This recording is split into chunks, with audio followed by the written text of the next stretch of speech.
ইন্ডিয়ার উপর America ৫০০% tariff বসিয়েছে। এই খবর কি সত্যি, নাকি এটা শুধু গুজব?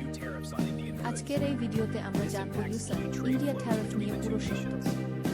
সম্প্রতি অনেক নিউজ ও সোশ্যাল মিডিয়ায় বলা হচ্ছে আমেরিকা নাকি ভারতের উপর ৫০০% ট্যারিফ বসিয়েছে, কিন্তু বাস্তব সত্য হল এই ৫০০% ট্যারিফ এখনো কার্যকর নয়।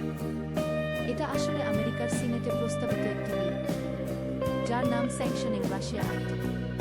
এই বিলের লক্ষ্য হল যেসব দেশ রাশিয়া থেকে তেল ও গ্যাস কিনছে তাদের উপর চাপ সৃষ্টি করা। বাস্তবে আমেরিকা এখন পর্যন্ত ভারতের কিছু পণ্যের উপর 50% পর্যন্ত ট্যারিফ বসিয়েছে।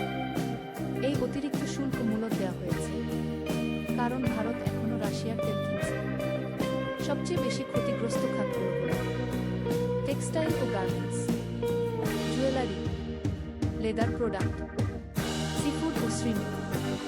ভারত সরকার এই সিদ্ধান্তকে অন্যায় ও অযৌক্তিক বলেছে।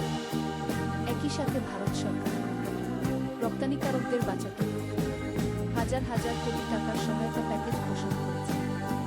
দুই দেশ এখনো আলোচনার মাধ্যমে সমাধান খুঁজছে।